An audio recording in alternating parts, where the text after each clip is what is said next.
I got it? Okay, great. Let's begin with a word of prayer. Dearly Father, we thank you for this day. Again, Lord, I thank you for these students. We thank you for your many blessings to us. We thank you that you loved us even before we loved you, Lord. We thank you that you are a good God and that you love us so very much. And we just pray that you be glorified in what we do this day, Lord. In your name I pray. Amen. Okay, so the thing I showed you on the computer wasn't bad. All right, graph is good. It's a you could load it onto your machine. It's a program. It's like 5 megabytes or something. 5 megabytes. Think about that. 5 megabytes. That's tiny. I don't think Microsoft could scratch their nose with 5 megabytes. I mean, it's like 5 megabytes is amazing. But anyway, you can actually load it onto your machine, and even if you were somehow outside the clutches of the internet, you could still use it, you know? So it has that advantage. Graph does, and it's free. Of course, you could buy a lifetime subscription to Mathematica, and as long as you could get to a licensing server every year, you'd be fine, I guess. I'll show you another software today, which is, I think, better. It's called Desmos, www.desmos.com, and I really like it. I think it's a very user-friendly, easy way to graph both polar and parametric equations. It gives you a lot of insight without a lot of work. It's a great tool. But before we do that, right, you don't have that on the test, right? On the test, all you have to work with is paper and pencil and stuff. So we should talk about that way of thinking, at least a little bit. Let's look at another example of polar graphing. Let's look at r equals to the sine of 3 theta. All right. All right, so we want to graph its, graph in xy plane. Okay, so the polar graph of this, right? That's easy. Let's see here.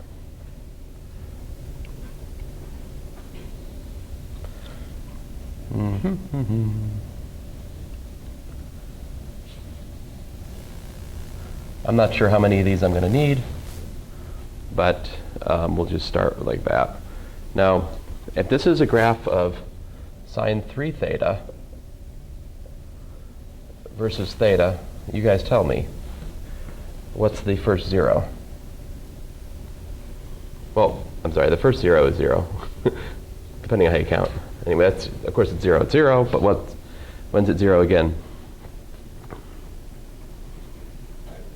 Pi over 3, very good.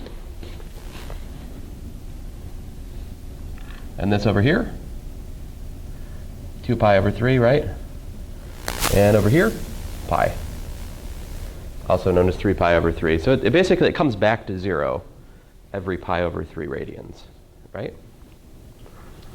Okay, so first of all, I come to terms with what is r as a function of theta. This is my so-called polar graph. And then I can use this to graph the corresponding Cartesian equation, right?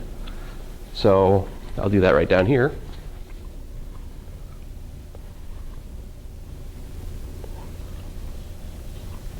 Let's see here. So I'll do the first one in red, let's say. So going from 0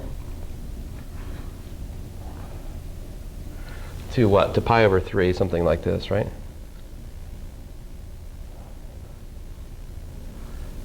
So this is between there. It starts at 0, right? And it swings out to where? This is pi over 6, let's say. A sadly drawn pi over 6, but a pi over 6 nonetheless. Sorry. Yeah. And so that's right here, right?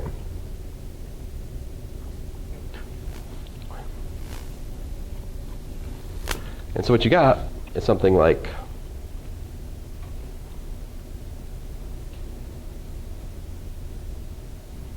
right?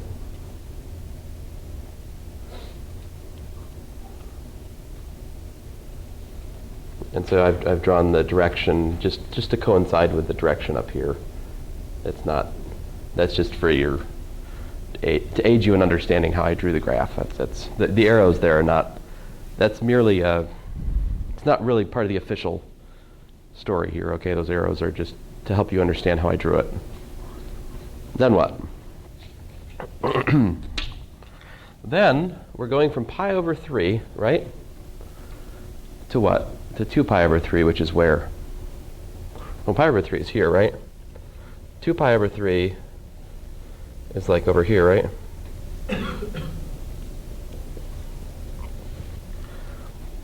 But what's the deal? Negative r, right? So what do? We have to reflect through the origin pi radians, right?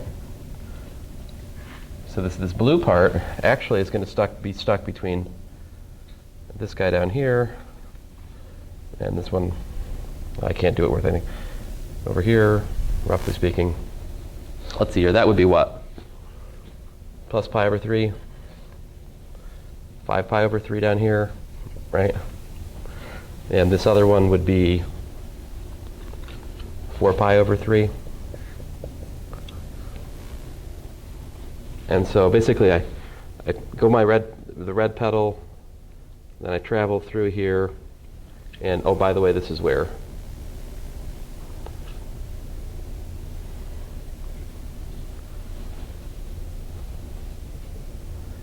Three pi over 2, right? No. What is that? I mean, this is when 3 theta is equal to, I got to do it over here. I'm sorry, I'm having trouble seeing it. 3 theta equals to 3 pi over 2 gives me what theta? Oh, duh, pi over 2. Okay, so apparently pi over 2 is right here, right? So, but we got negative radius, so it's down. This is the middle line for the blue pedal. And so you go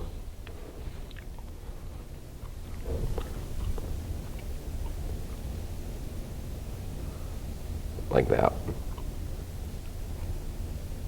Again, the arrows are just for your graphical understanding. Okay. And then, let's see here, what's next?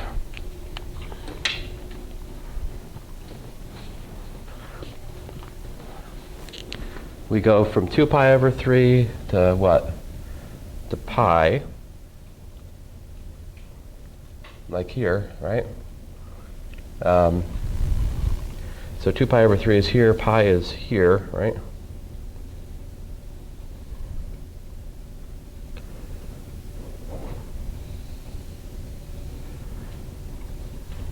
Like that.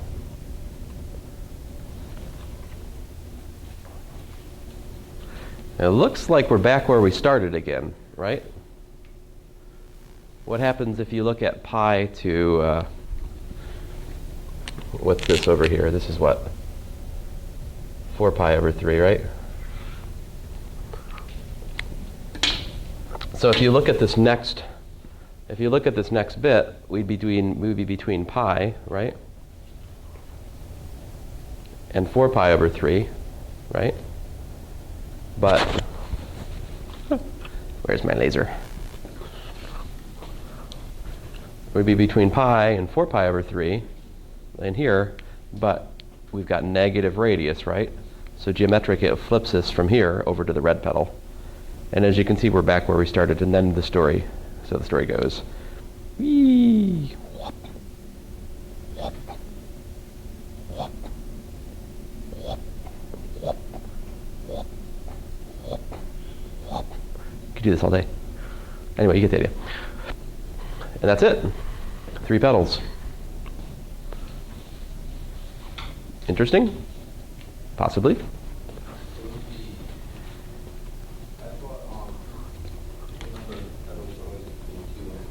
That was for cosine.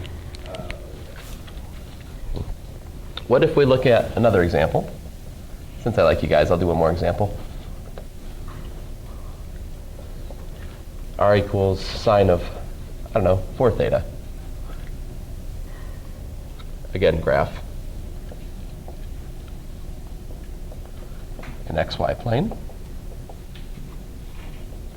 All right. So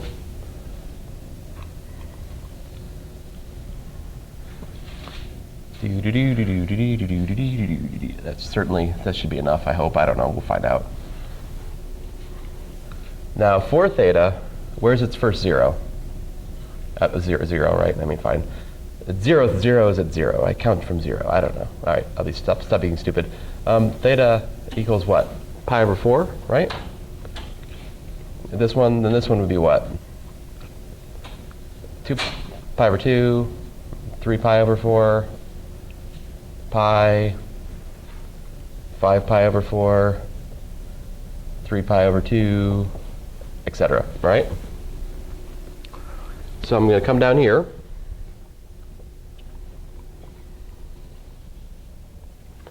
And I'm just going to treat it one petal at a time. Right? I'll start with my red petal.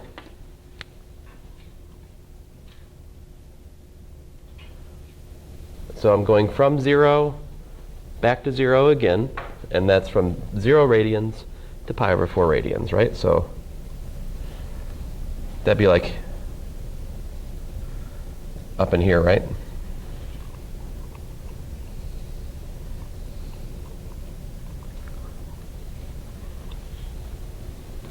So far, so good. And then we're going from pi over 4 to pi over 2, right? Oh, pi over 2. Duh. Except what? It's negative. So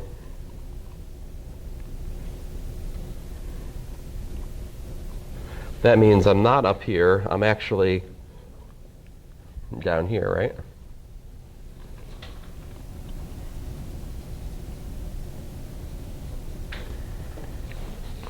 So that's like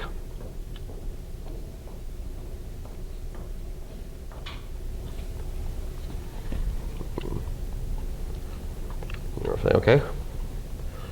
Sorry, these should be symmetrical. I mean, there's only so much I can do up here, you know? All right. And then what? We got pi over 2 to 3 pi over 4, which is where? That's like up in here, right?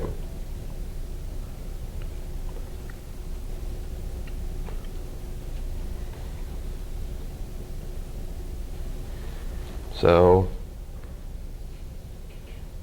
I can't. Yeah, it's hideous. Don't look.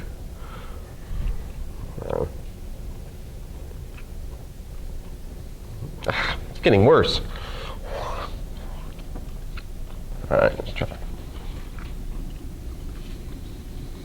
Oh, whatever. You get the idea.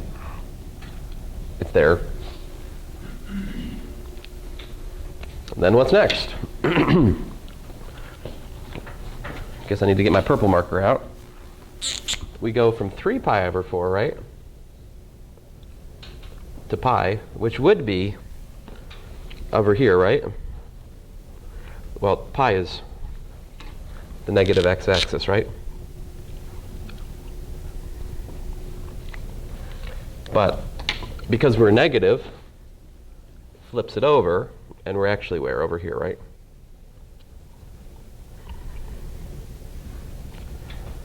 So the green continues over to here, like that.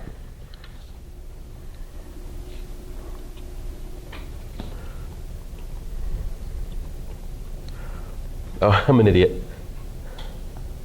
It doesn't, it's, you know, it's like, it should be like that more, so.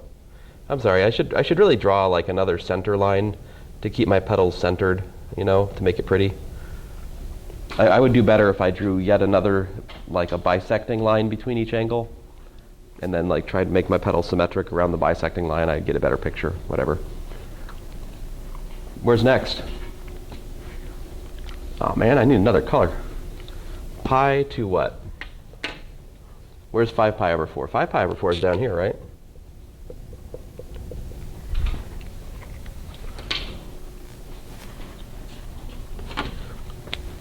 So this here, r is positive, right? We got one of these deals.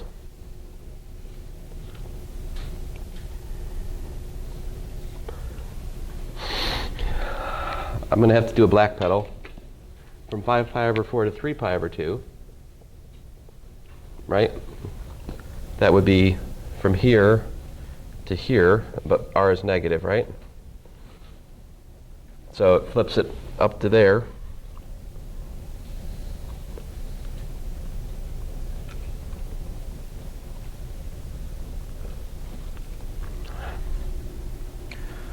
All right, I guess time for a second red pedal. I'm running out of markers here.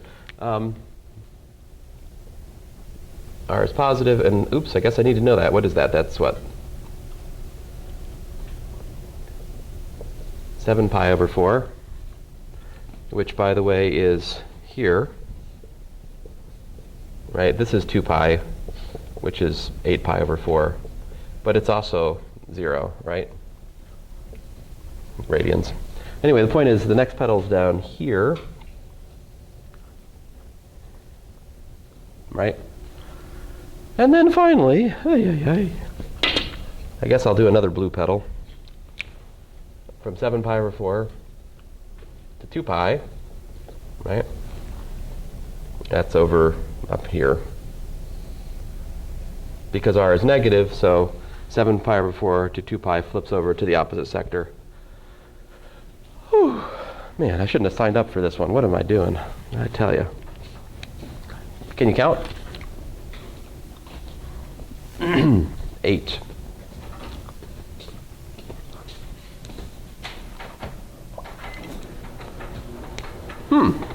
Interesting. So the behavior of sine and cosine is a little bit different, isn't it? And it all has to do with the way sine or cosine starts, right? Cosine started at 0. And so that just, it ended up how the pedals get distributed as the angle goes through. But yeah, so for cosine, we derived last time that if you have what? If you have cosine of n theta, how many pedals do you have? 2n pedals. For sine, if you have sine of an odd multiple of theta, you have that many pedals. So like 3 theta gives you 3 pedals, 5 theta gives you 5 pedals, 7 theta will give you 7 pedals, it turns out. If you have sine of an even number times theta, you get double the pedals. 8. 4 times 2 is 8. Weird, huh?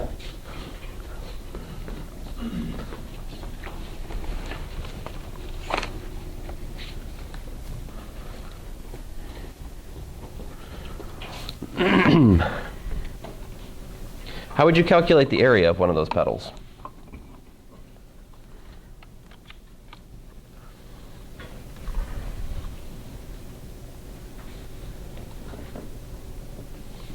Like, what if we wanted to calculate the area of the red pedal on sine 3 theta? What would we have to calculate to find this area? What would we have to do? Area would be equal to what? 1/2 the integral from 0 to pi over 3, right? And then we take r, which is sine squared 3 theta, and integrate over theta, and that gives you the area, right? As we discussed yesterday, you integrate 1/2 r squared d theta to get the area. So let's see here, that'd be 1/4 integral from 0 to pi over 3, 1 minus the cosine of 6 theta d theta by the half angle identity. And let's see here, that gives me 1/4 theta minus 1/6 sine 6 theta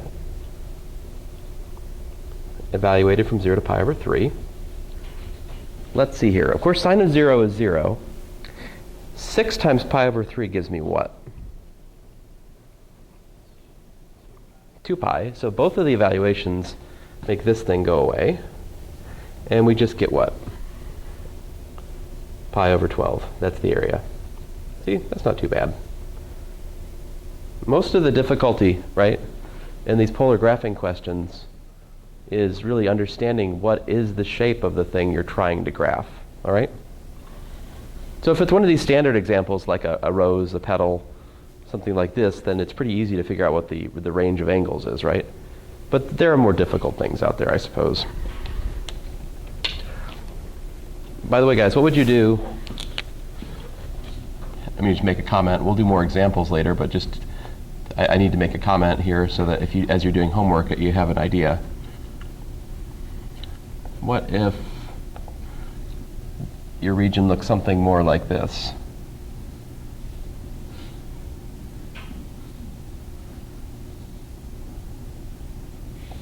So in other words, you have an R out and you have an R in, right? You have a clearly defined outer function and inner function for the radius. And sorry, sad picture. This is theta 1, let's say, and that's theta 2. What would the area of such a sector, what would the area of this be? Well, what you do is divide it up into little wedges, right? Just imagine chopping this up into sectors, let's say.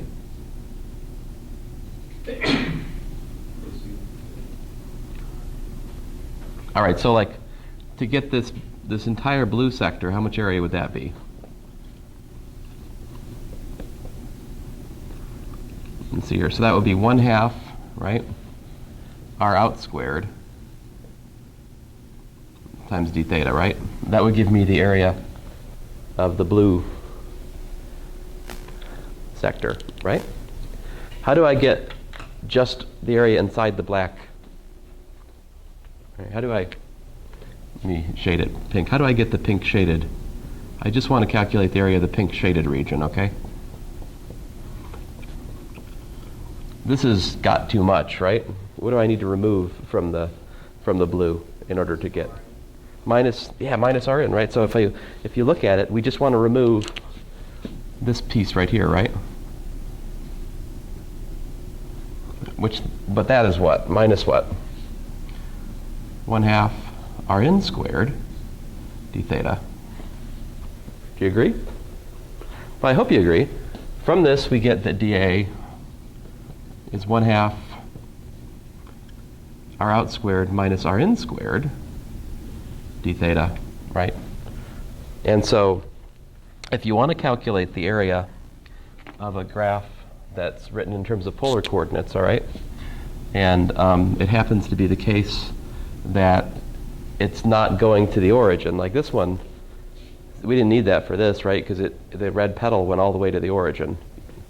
And but something like this, we'd need to actually use this way of thinking, right?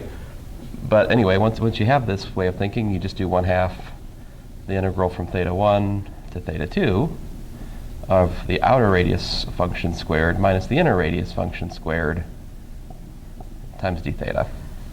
All right?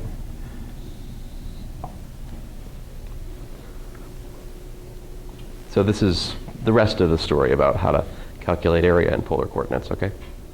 So if you want the whole area including the part that's not shaded pink, you do just deal with the outer radius.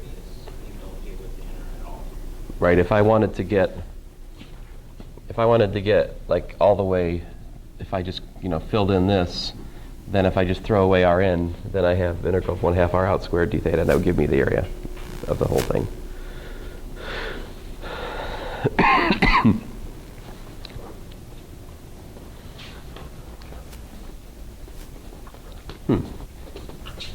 What's going on over here?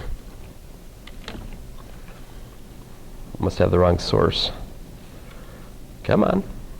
Oh, you can be like that to me again, huh? You will let me press this button. Take that. Ha. I had to use violence on it. Sorry, guys, look away. Where we go?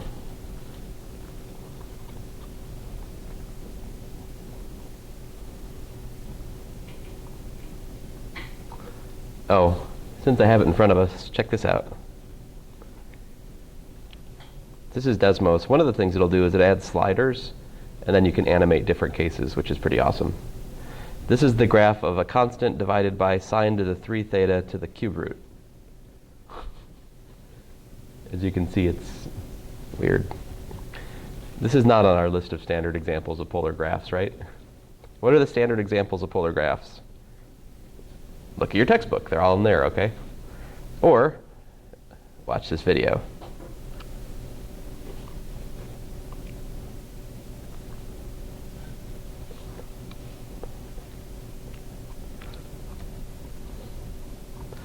So what I'm zooming through here are different cases for what we're looking at is r is equal to a plus b sine theta.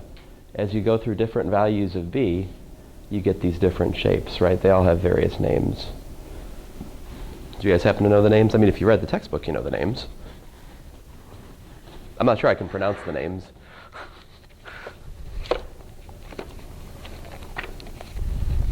So in 10.3, you've got a convex limicon, a limicon with a dimple, a cardioid, and a limicon with an inner loop. All right? These are all being illustrated in that animation. All right? All those different cases. Are you able to make A go as well? Or? Yeah, you can do both at once. If you want. Whee!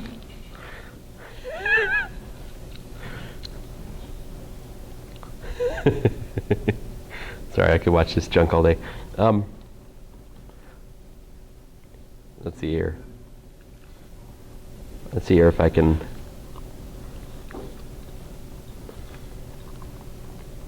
Let me try to choose something more. A equals 3, B equals.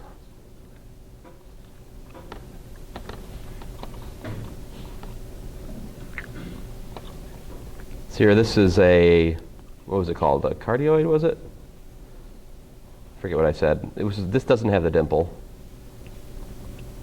Oh, there's the dimple. And there's the inner loop. It's a limicon with inner loop. Right? Then, there it is. Now, something like this, right? If you were asked to calculate the area, it wouldn't be entirely I mean, it would be ambiguous, right? I would have to give you a more precise description. I'd be like something like, find the area between the outer loop and the inner loop.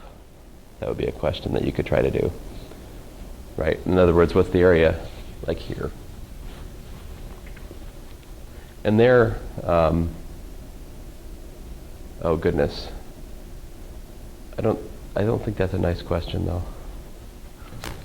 Okay, anyway, that's about all I have to tell you guys about polar graphing. So this is, www.desmos.com. It's free. You can use it, or use Mathematica if you want. I'm not stopping you. I mean, I think if you took Dr. Wang's 133, you have lots of resources. He spent a whole summer developing worksheets that you can use for stuff, right? So if you make use of those, I'm sure it's helpful. But that's, again, and any questions about this? We can. Yes, there is, in fact. I was told that by the later section. One of the kids was like, there's an app for this. I'm like, okay. And it's free? Yeah. Yeah, so this is really, I mean, of course, you need to master the thing I was doing on the sideboard to start with, right? But for more difficult examples, you absolutely must use technology, right? And so I'm sure I've assigned some questions that basically amount to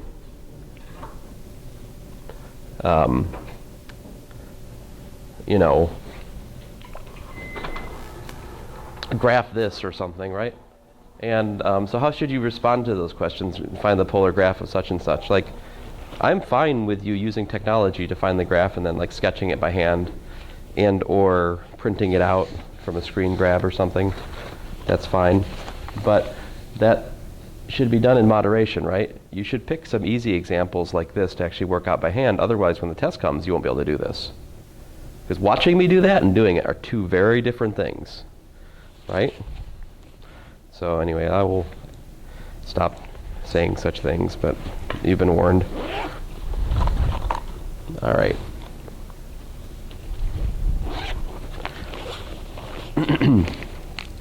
So, polar coordinates are useful. They give us a way to get our hands on all kinds of things that we really couldn't do before, right? Not decently anyway. Oh, there's another example I should do that I've forgotten to do.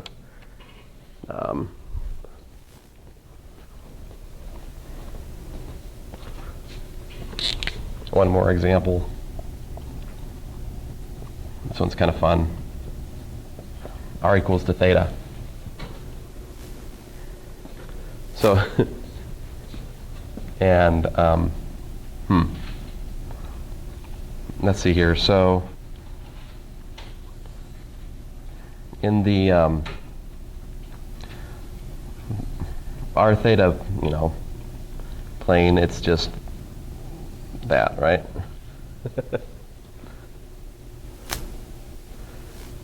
So what does that look like over in the xy plane?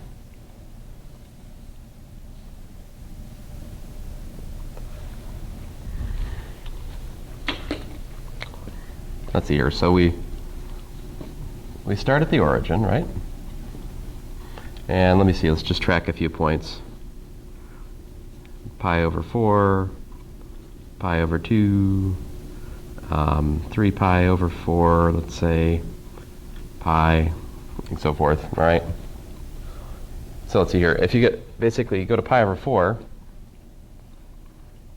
what is pi over 4? It's what, roughly 3 divided by 4, it's like 0.75.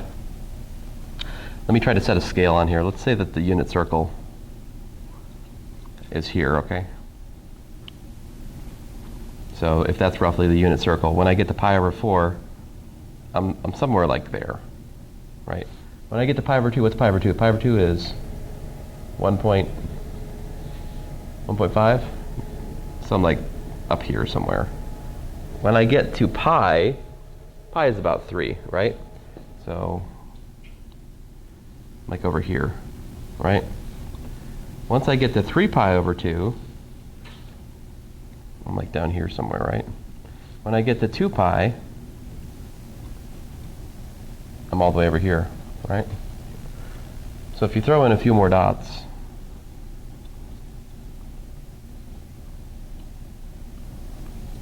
and then play connect the dots, it's kind of fun.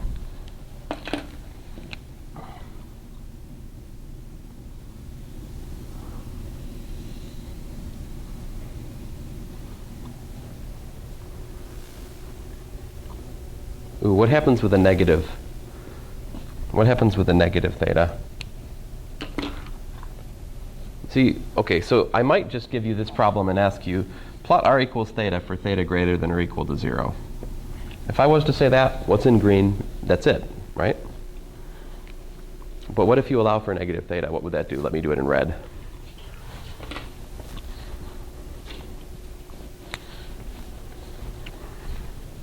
Like, what's the significance over here, minus pi over 4? Where would that be? Minus pi over 4, geometrically, is down here, right?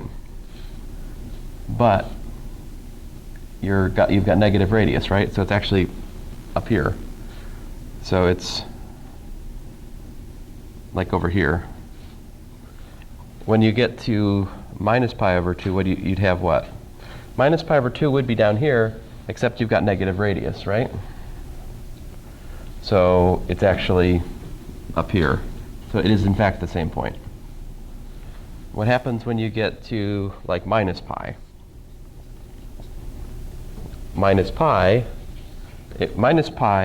would be is over here, right? But it's a negative radius, so it's over there, right? So in fact, this point is also shared by both of these. And then let's see here.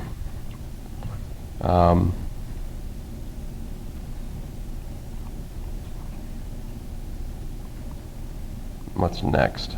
Let's see here. Where would minus 3 pi over 2 be?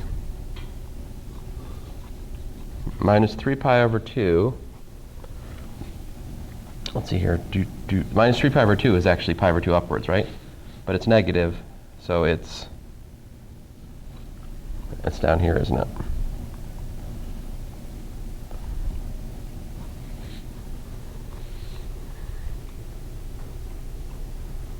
How about 2 pi? Minus 2 pi would be over here, right? But it's negative, so it's over there. So, roughly speaking here. Let's see here. So we were looking like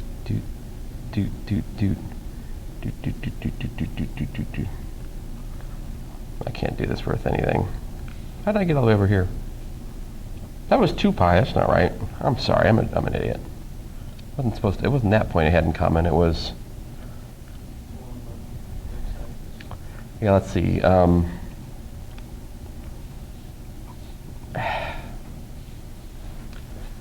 Okay. So this one should be symmetrically. That was a mistake. That one point I put. It should have been here, not out of there. That's why I'm getting confused. So it's like.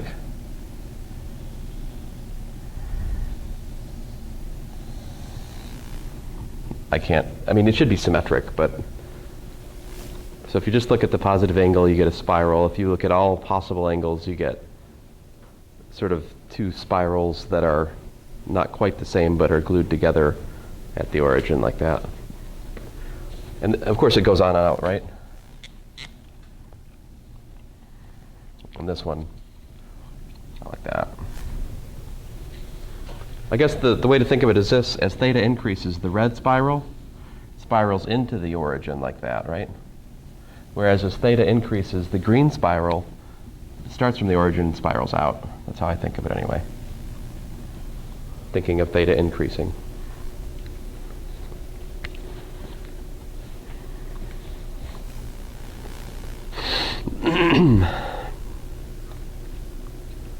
I guess they'll meet again up here, right?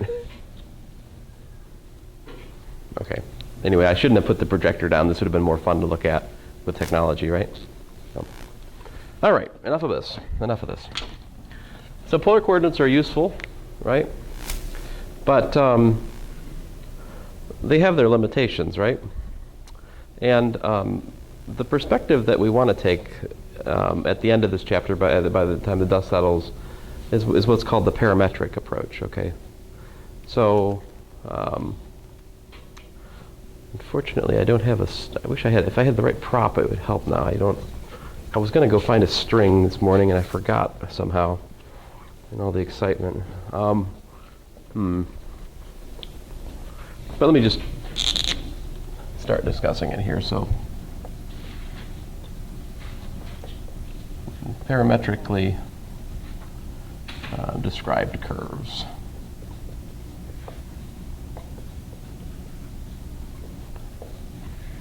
All right, so let me just start with a definition. If I is like a subset of the reals, and you have something like, let's say phi is a mapping from I into S, then phi is a path in S.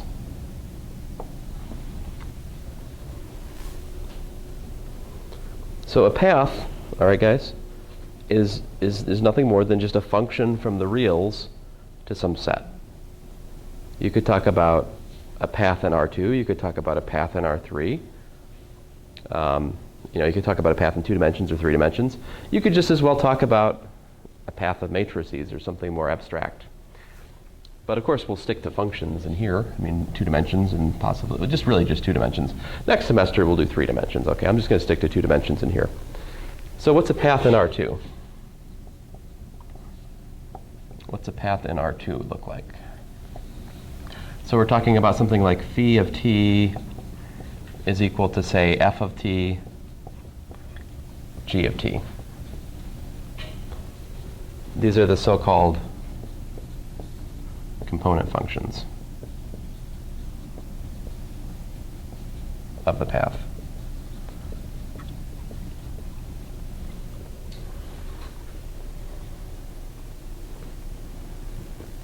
Now,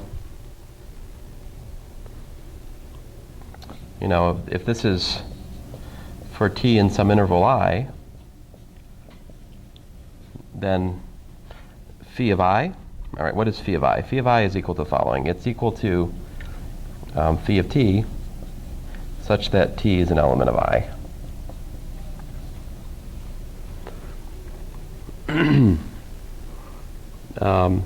This is the so-called, this is sometimes called the image of phi, right?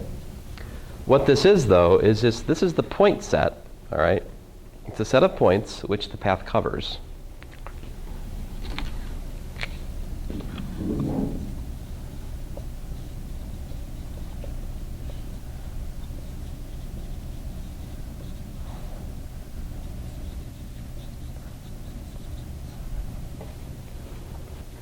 So the language I like to use is simply this. All right?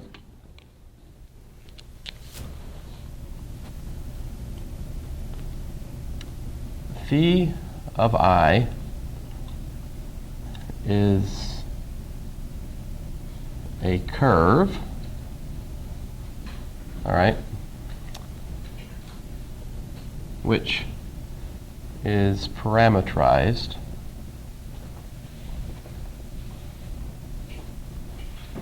by phi. Now, we get nervous about using the letter phi in calculus because, you see phi is really something different, right, than the f. Like f of t and g of t, those are functions. You guys have worked with functions a lot, right? You know what a function is. But phi is something a little bit weird and new, right? It's a pair of functions. Not just one function, right? So sometimes what we like to do is introduce a notation which makes this a little bit more distinguished, okay? So a typical notation is the following. Phi of t is equal to r with an arrow over it of t. So, in other words, this is called a vector. So in other words, r of t is really this vector of functions.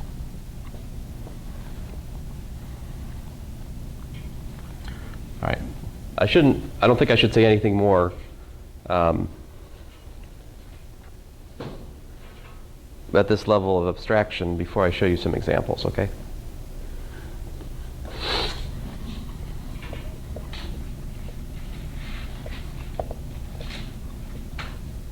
Let's see here. What if we have, say, r of t equals to t and then t? Very simple example. I'll tell you what, I'll make it even simpler. 1. All right. What is this? Make a table to start with. And I guess the other notation that we use is we describe this by listing its so-called scalar equations. Like your book is mostly just going to do this. X is equal to f of t, y is equal to g of t, all right? So those are the equations which describe the parameterization. Now, okay, so if I put 1, now this is incomplete. I have to tell you the range of the parameter t. All right, what's the range of the parameter t? You guys can pick whatever you want. What do you guys want to pick for it? You pick, Jordan. What do you want? 6? All right. Just 6? 0 to 6, okay. I mean, we could do just 6. That's part of the freedom of this approach. If I just allowed t equal to 6, that would just be a single point. That would be easier on my graphing. But let's just throw in a couple points. So it's like 0, 1, 2, 6. Fine, that's enough, I think. What is the x? What's the y? Okay, the name of the game is x equals to t, right? And y equals to 1.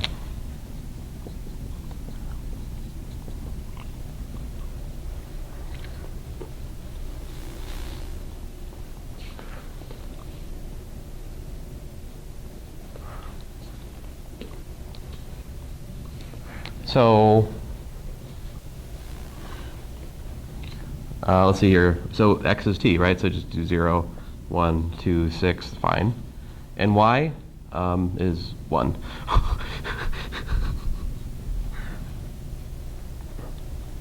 So this tells me if I look at if I want to plot the curve, which this path parametrizes, right, I can do that.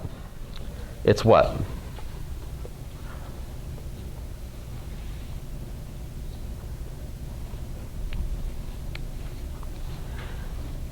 Let's see here. 0, 1, like this guy, right? 1, 1. It's over here, right?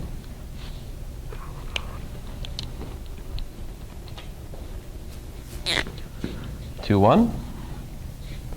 Over here. I think you see where we're going with this, right? 6, 1 is the end point here. So this curve has terminal points, right? It has a beginning point and an ending point. Well, actually, that's so there it is. This is the curve, which is, by the way, equal to r of 0, 6. So if you feed the function, if you feed the path, usually I call it the parameterization. If you feed the parameterization r, the closed interval from 0 to 6, what it gives you back is this line segment from 0, 1, right, over to 6, 1.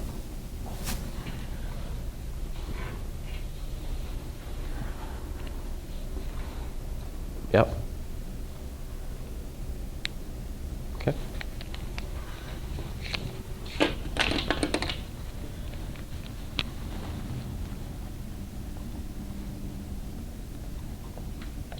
Another example, you could ask something like this. Find a path to parametrize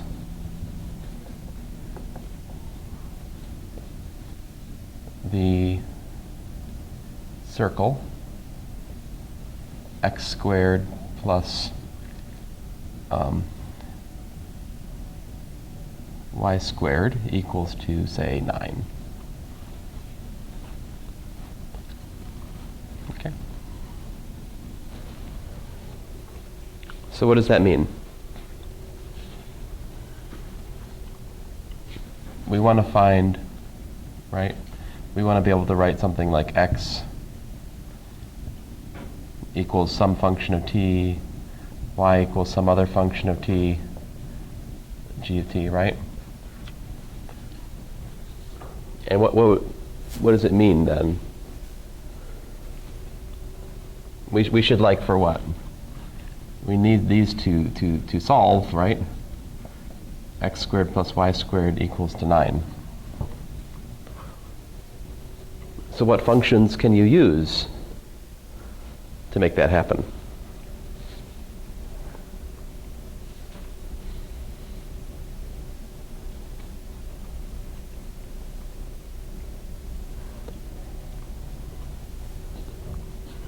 How about f of t is equal to 3 cosine t, and g of t is equal to 3 sine t, right?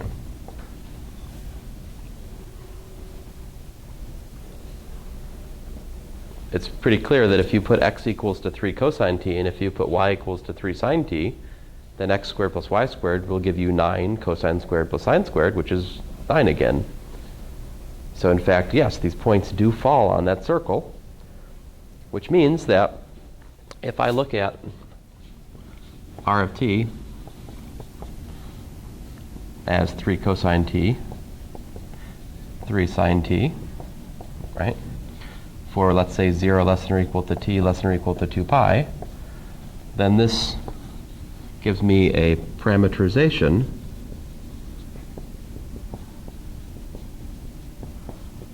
of x squared plus y squared equals to 9.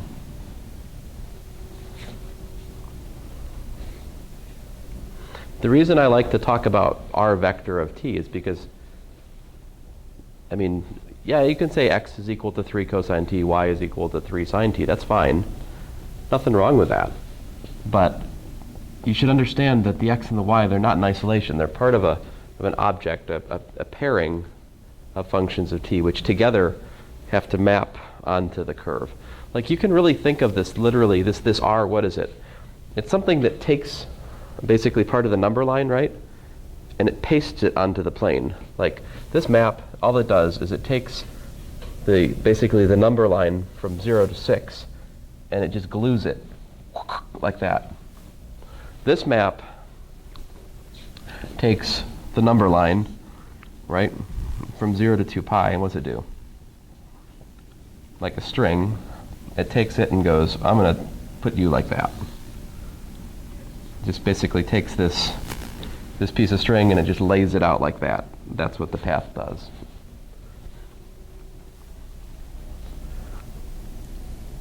There is tremendous freedom in this idea of pasting a string, right, with functions onto the plane.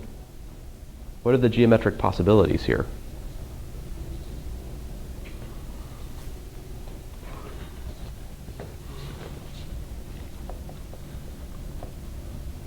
Let's see here. Let's look at another one. Let's look at r of t equals to cos t sinh t. And let's say t in the reals.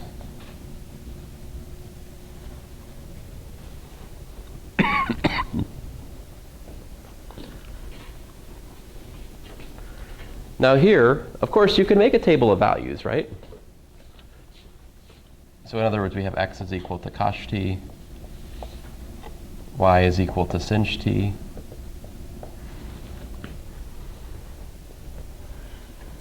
did you notice how I turned the tables in these examples? My first example, I gave you the parameterization. I asked you to try to understand it graphically.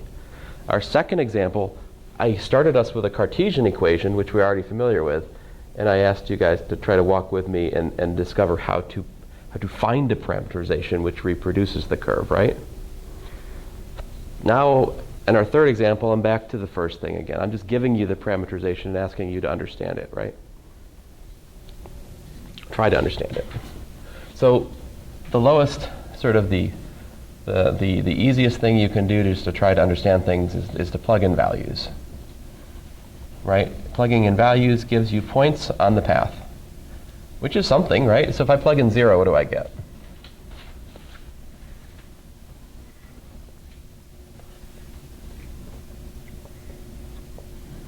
Plugging in 0, I get, what's cos of 0?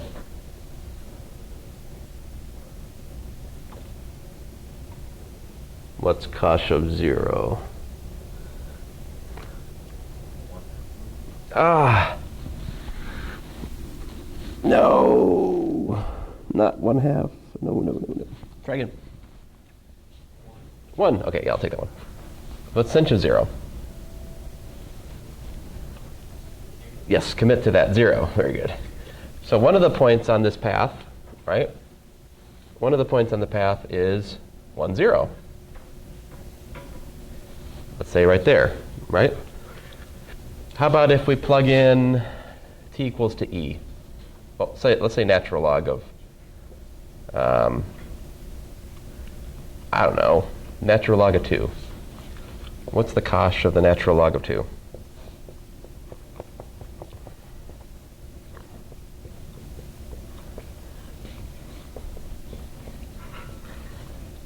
Didn't I have some sort of malevolent integration question on the first exam, which was based on exploiting your not understanding this? Let's see here. It was some kind of sneaky trick, dirty trick,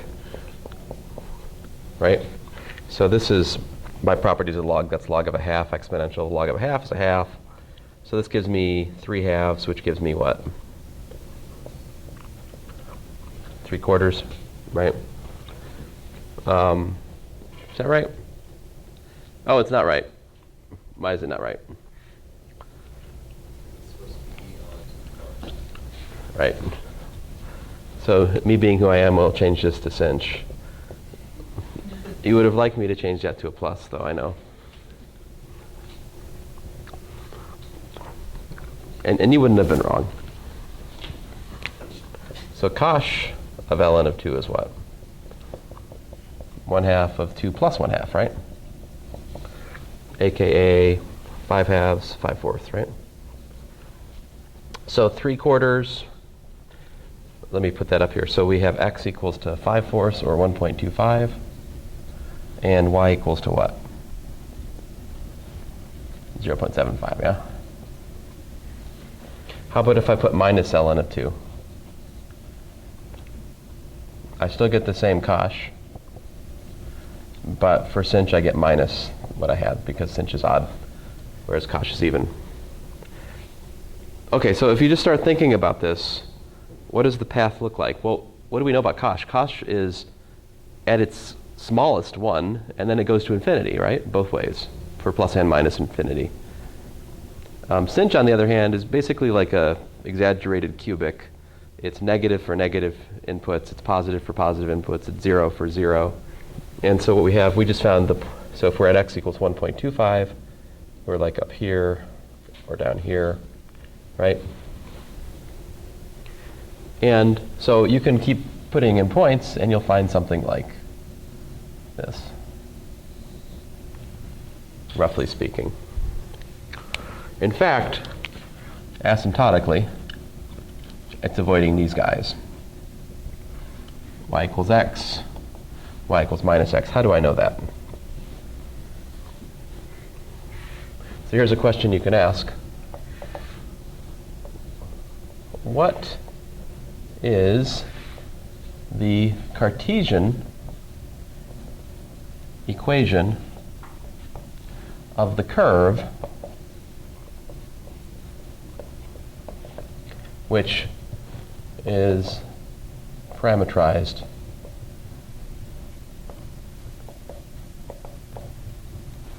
by R of t?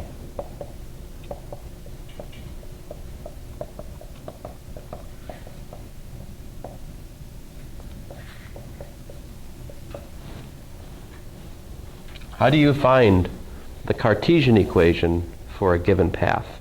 Yep. Sinh. Everything's sinh. It's all sinh. Oh, and you can't see correctly. In other words, I neglected my t. Sorry about that.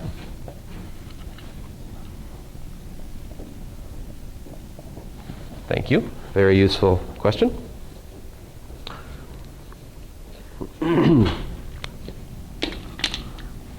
Let me go back to this question and ask you the same question. What's the Cartesian equation of our first example?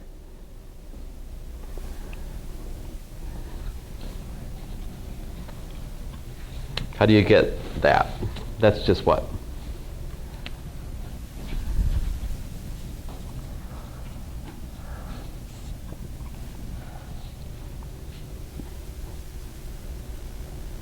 Maybe it's too easy to see. Can you guys tell me? Y equals 1? Very good, yes. Now, technically, y equals 1 is not just that pink line segment, though, is it? Y equals 1 is what? It's the whole stupid thing, right? So, technically speaking, I should say something like 1 less than or equal to x less than or equal to 6. You know, it's not an unqualified equation. You could look at it that way, right? In terms of Cartesian variables, that's the description, though. Oh, yes, thank you. You are on the money today. Thank you. Excellent. There's also another issue that we could talk about, right? There's a sense of direction here, right? As t increases, the path goes from left to right, right? What's the direction of y equals to 1?